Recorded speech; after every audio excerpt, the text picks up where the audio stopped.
Hey, to whoever may need this nugget of encouragement, things will be alright, so quit your worrying. I get it, the odds seem stacked back against the wall, but even consider it such, know you'll stand tall. Sat and watch from the sidelines, one too many times, wicked games we play, make me wanna lose my mind. Found solitude, knowing it'll be over soon. Hi, everyone. Welcome to Contrary to the Culture. I am your host, Jaysa King.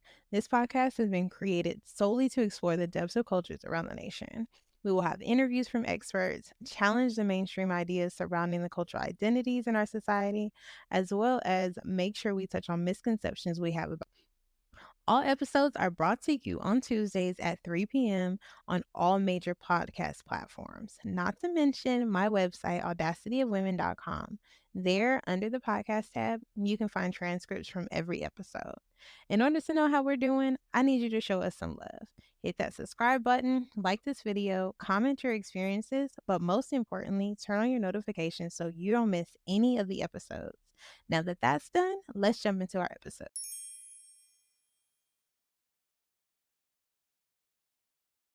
Hi, everyone. Welcome back to Contrary to the Culture. As I told you in the past posts that I've been making, the video before this, I will be expanding our platform into guests. I want to make sure that I am bringing on experts that have different perspectives outside of mine, because you know we can be biased, that can really open our minds into the different world, right? We have so many perspectives, we have so many cultures, so many experiences that we have no idea what we are even walking into half the time. So our first one up is Angelina Mojica. I'm super excited. She is a director for foster care as well as the founder of the nonprofit Empower Her Steps, right? And I am super excited to talk about it. We got to talk a little bit about her background, where she's going, and just the amazing things that she's been able to experience on her journey. So before we get into that, I want to make sure we understand this topic is going to be, it takes a village to raise a legacy. Okay. So this is going to really dive into our kids. This is going to dive into how they go from point A to point B, the things that we don't want to talk about as far as maybe being in foster care, right? Those are topics that aren't really in our face all the time, as well as, of course, the intricacies of our cultures, right? Every culture is different in how we handle things, on how we move through this world. So I want to make sure we dive into those topics as well. So without further ado, Angelina, thank you so much for coming on. Welcome. Yes, thank you so much. I appreciate the opportunity to speak about things that I'm passionate about. Oh my gosh, I can only imagine the different experiences you've had. Like I said, we already talked about just one story of yours, and that aha moment, like you described, it is amazing to jump into it and realize, okay, this is my point, this is my turning point. And you had mentioned that you started late. Tell me what you were doing before that, right? So you start in your 30s when you know, okay, this is where I'm going. What were you doing before that? Oh, girl, trying to figure out a life. So a lot of what I do today it does stem from my own personal story. Mm-hmm. And so what that story entails is my own childhood trauma. Mm-hmm. So recovering from my own childhood trauma, getting out of toxic and domestically violent relationships, mm-hmm. doing so as a single mother, and navigating kind of a headspace and a mental space and emotional space of numbness. So going through the motions of life and just surviving, just being a survivor, and trying to figure out where the patterns are, where the cycles are, and what I need to do to break them.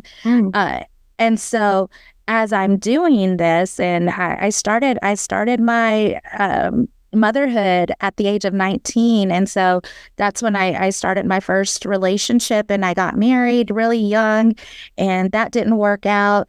And we went through a divorce. And during the same time of my divorce, my dad was diagnosed with leukemia. And I was in my 20s at that time. So it's about 24 years old.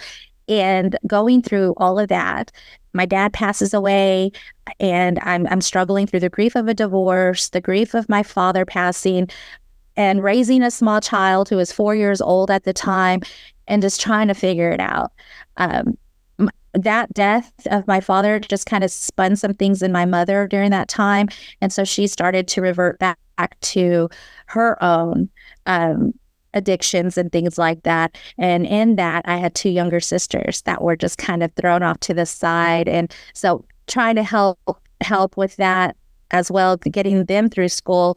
But in the midst of all of that, I was in this violent relationship that caused a miscarriage for myself. And then I birthed two other children through that relationship. And then being a statistic, I mean, I'm very open and honest with the situation. I fell into those statistical norms, and it took me 7 tries to get out of that relationship. But when I finally was able to break free, and amazingly, it wasn't me that made that decision. He did, and it was through infidelity.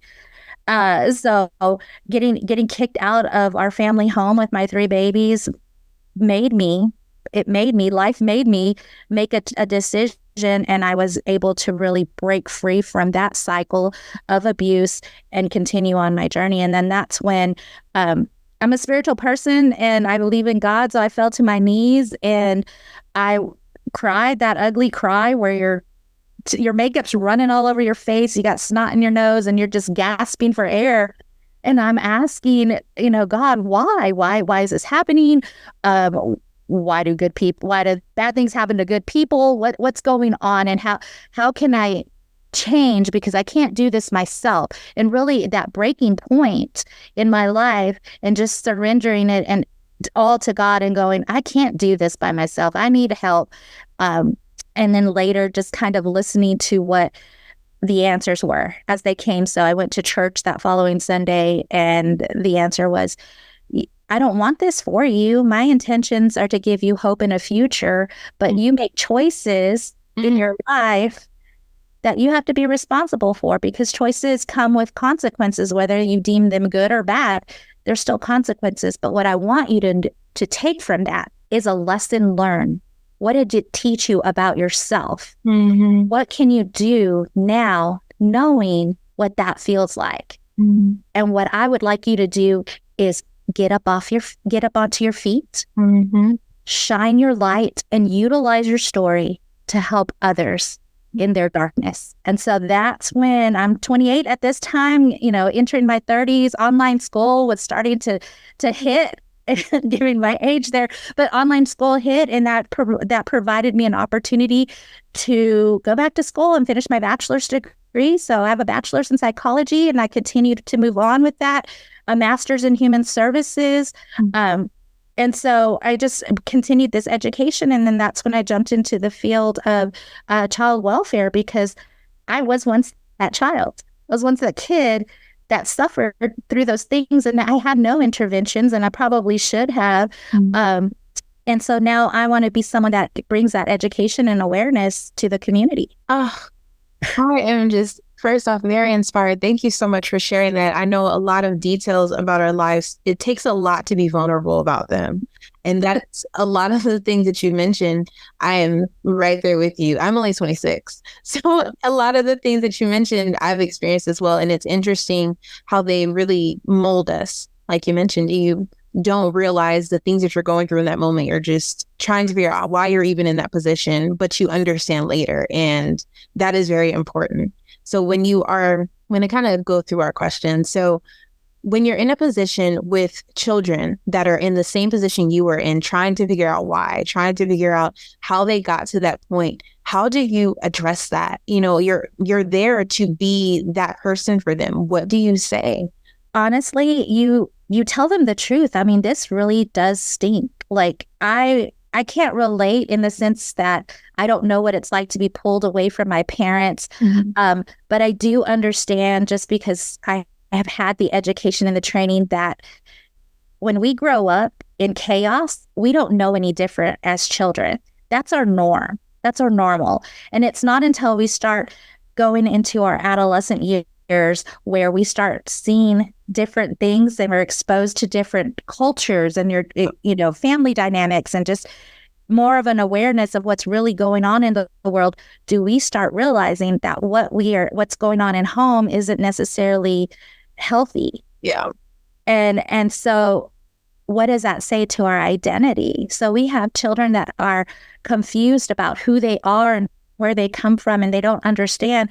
So how do you address that? You tell them, you sit with them in that emotion, and you hold it with them, and you just validate that this really does stink. It really does.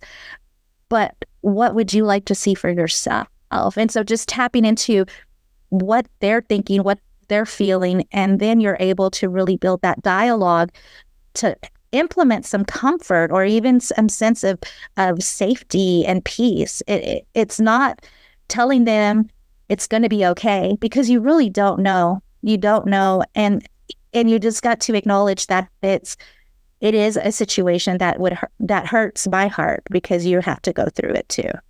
Mm. Would you say that you see one demographic more than the other? When I worked I was a teacher for like 2 years, and where I started was actually with pre-K. And I don't know what it was, but the first year I worked, I had one brother that was in foster care.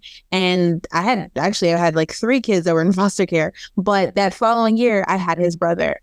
And when we were talking before, the idea of the challenging child, right? They were very challenging, and you can see them always going around to different foster homes because of this. But learning the things that they've been through, understanding just their poor mental health and just so much that they were undergoing. Again, this was pre-K. This was pre-K. And then the older one was in 2nd grade at the time. They were taking on so much, but something that I've come to understand is mental health is dealt with differently from culture to culture. So would you say that you saw one type of demographic more than the other that may have been harder to deal with than others? That's a kind of loaded question. That is, no, but I appreciate the question. There is disproportionality in our foster care system for sure. And when we look at it, as far as the mental health, it's not discriminate. It doesn't discriminate. It very much is apparent in all of the children, whether that's PTSD or diagnosis, like behavioral diagnosis, emotional diagnosis, or true mental health illnesses that they are genetically just prone to based off of their genetics and their parents. Mm-hmm. That is very much, I see that no matter what culture they're coming from, it's very diverse, but it is not represented equally. And I think I want to say that it is changing, because the focus, at least here in Region 1, Texas, the West Texas area, they are trying to make family priority. And what I mean by that is more kinship placement. So keeping children within their family dynamics that are appropriate.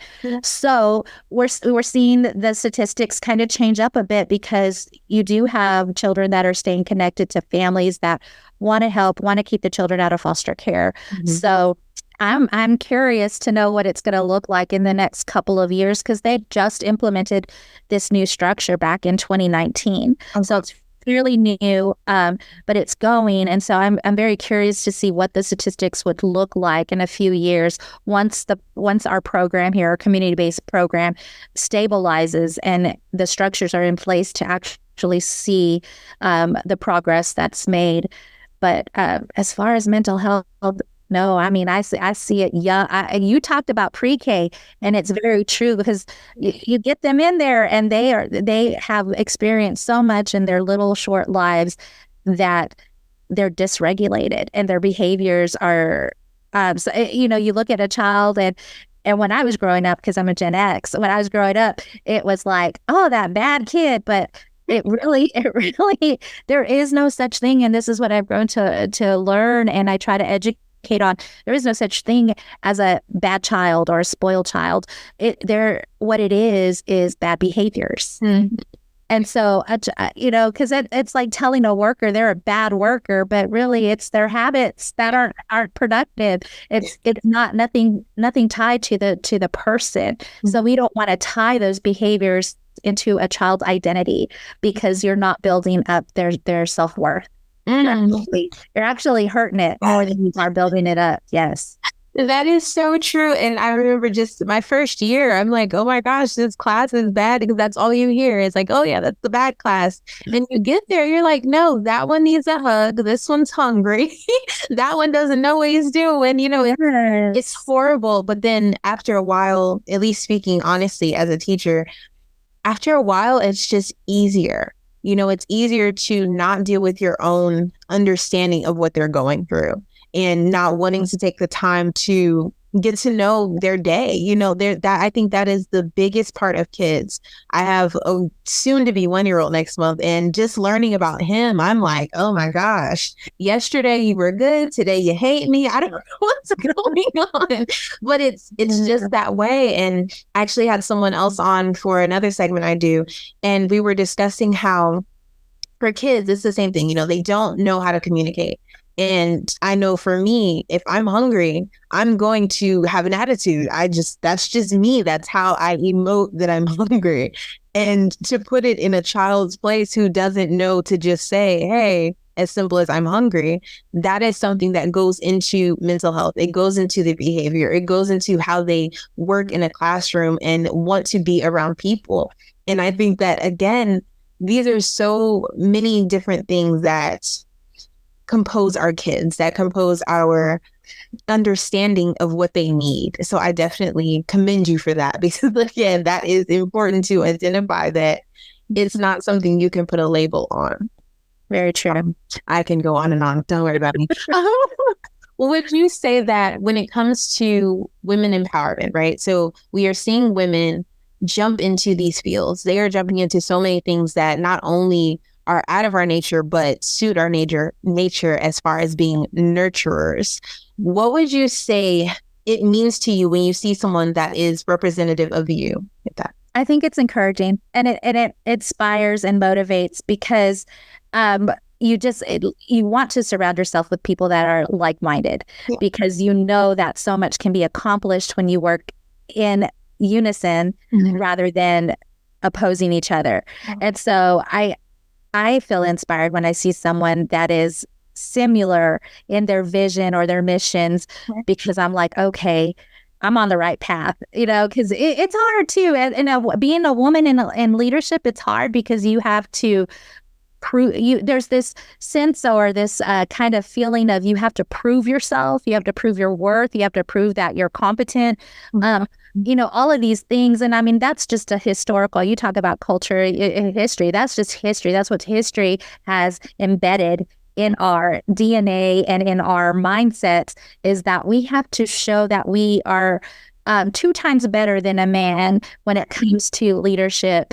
And it really, I mean, there should be equality. Like, we need to change that understanding in our society, because I think a man, depending on their upbringing, is going to be just as qualified as a woman, depending on her upbringing too. So, there should be no diversity in that situation. It should be very similar, but just based on history alone, I mean, I could go on for that, on to that all day long. But it just kind of taught us what women's places are, where we should be. And so we're coming out of that, and to see a woman breaking free from that and really operating in their true authentic self with their mission and their focus and their vision in place, I'm gonna be like, girl, let's go. Let me hold that door open for you while you walk through. That's who I'm gonna be. Yeah.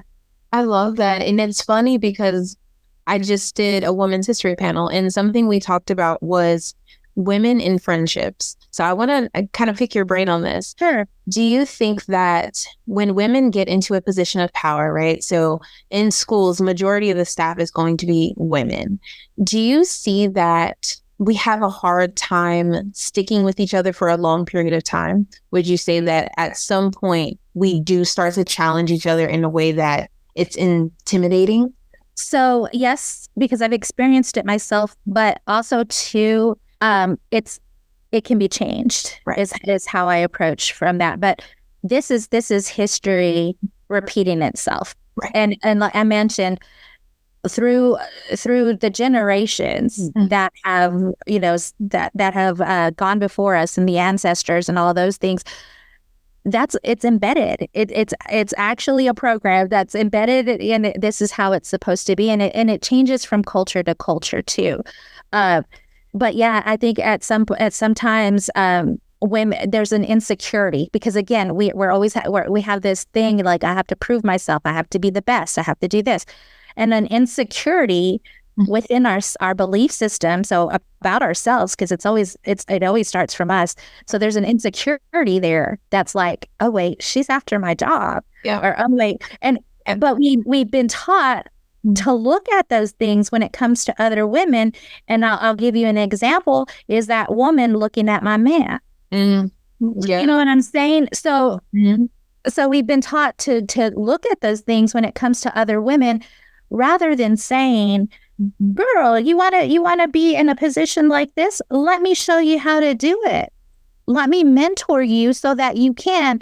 Because as a parent and as a supervisor and a director, I want people to step into my role better than I was when I stepped into it. And and that's what I tell my kids. That's what I tell the team that I lead. I tell them, like, I want you to be better. I want you to be more knowledge and have more understanding and more training and skill set than I ever did when I stepped in here, because it will be so much more easier. And then when you have somebody else that comes up behind you, I hope you extend that same gratitude and just opportunity as well.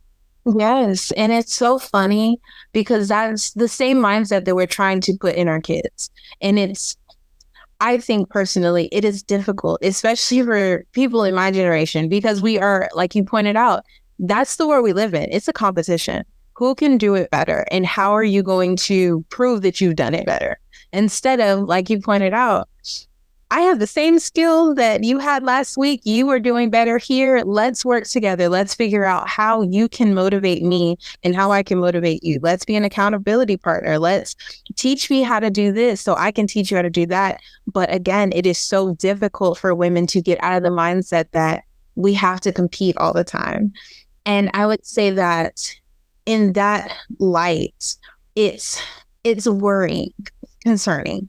That's a better word. It's concerning because I see it in a lot of our younger generations. Like, I have 5 siblings, the younger siblings, and my siblings are very close, but they are always in a position where they feel like they have to compete with me or argue with me or debate about anything that can be as simple as knowing something just because I'm a little bit older, instead of understanding that I'm not here to go against you. In those minor situations, which is, again, history, it's things that siblings do, but it just shows more of the woman's side that we can't take advice. We are not good at opening ourselves up to someone that is maybe older or a little bit closer in age to let you know that I'm here to help you and provide advice and not make you feel small.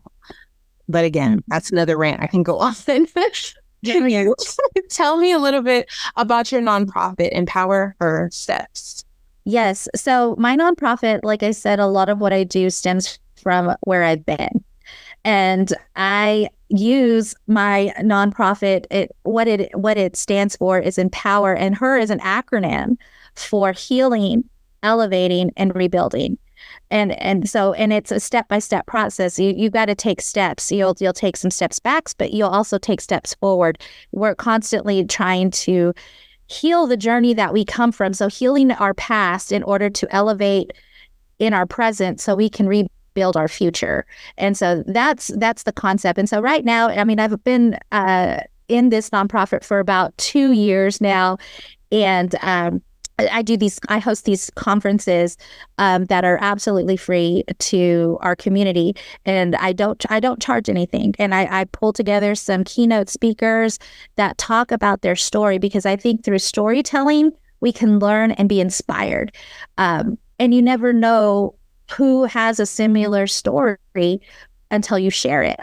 Because I know when I started to open up myself and really share the story that I come from, I've had women come up to me and going, "Oh my gosh, you don't know how many years I felt like I was by myself, and you're sharing this, and I understand." And just that relief that they get from knowing that they're not alone in the world.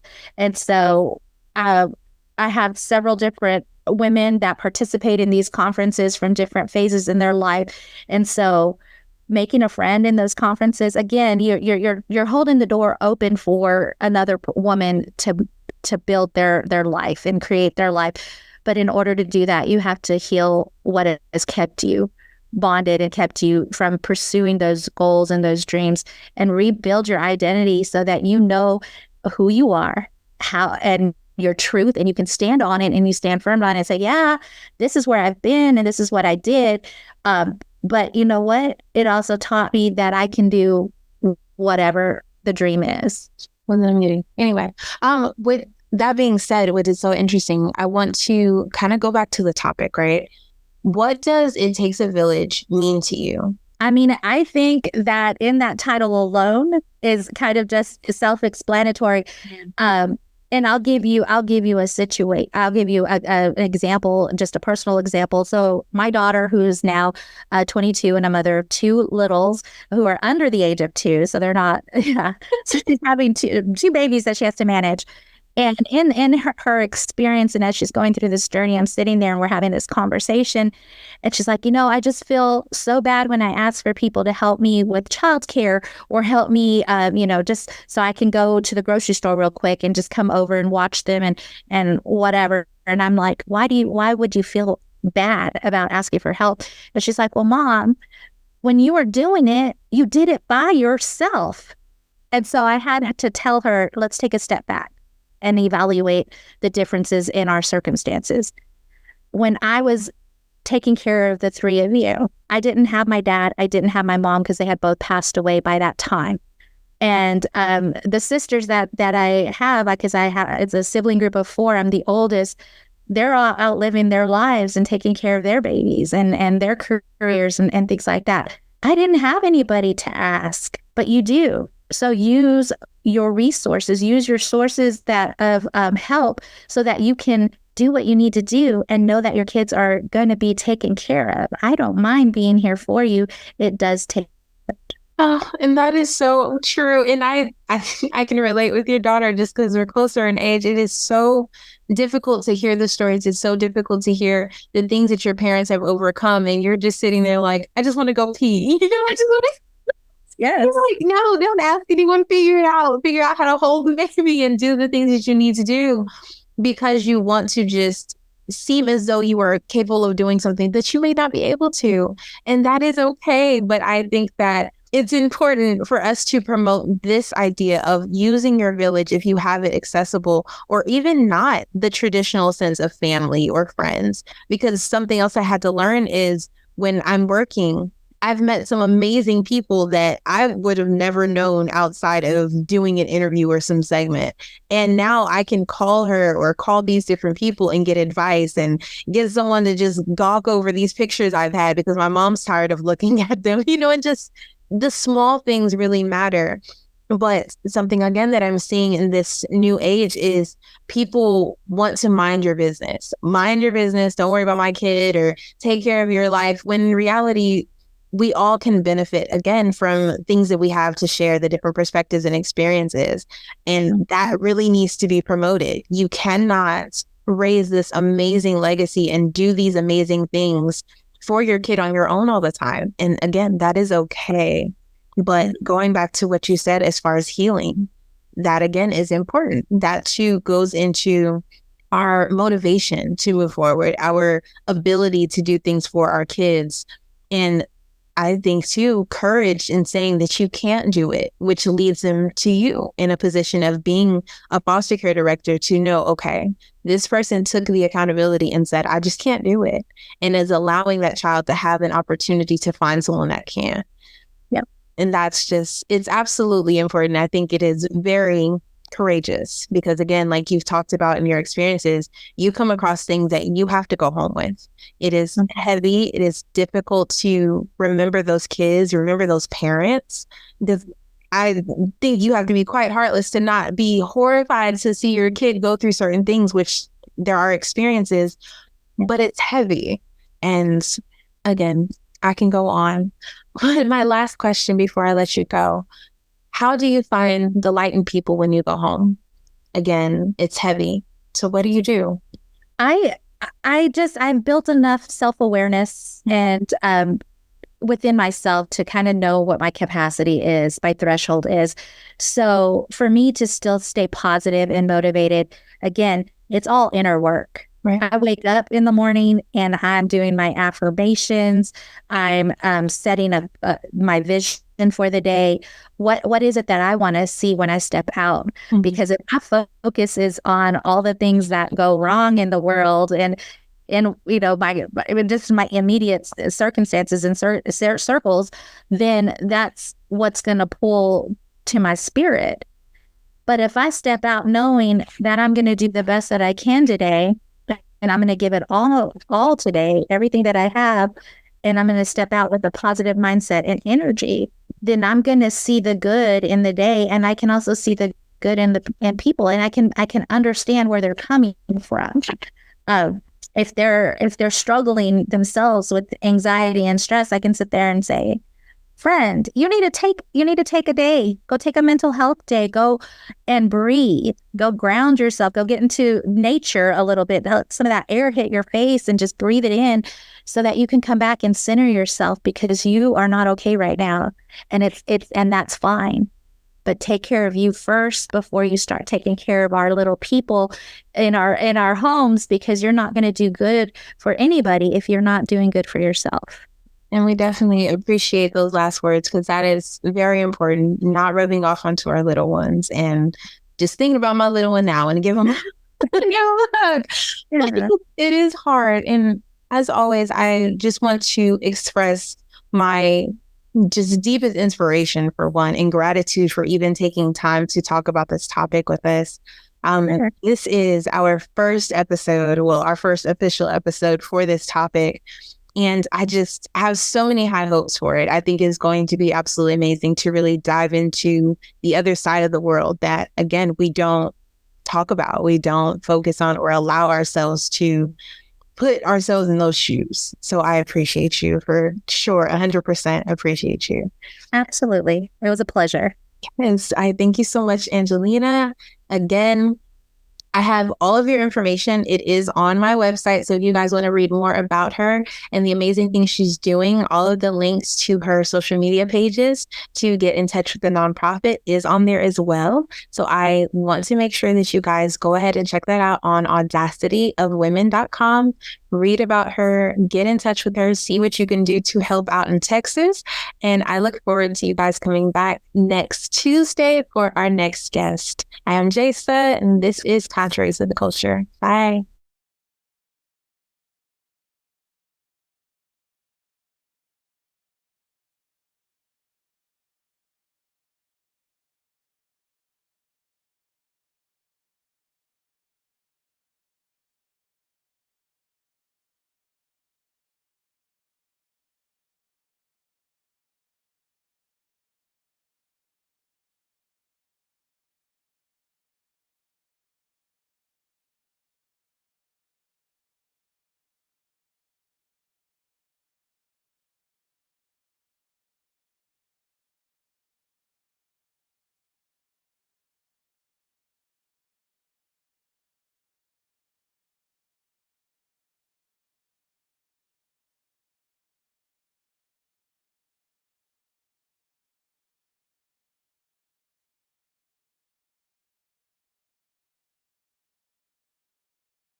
All right, that was our episode. Thanks so much for listening to Contrary to the Culture. Again, I am your host, Jasa King. You can find full show notes from today's episode at audacityofwomen.com under the podcast tab.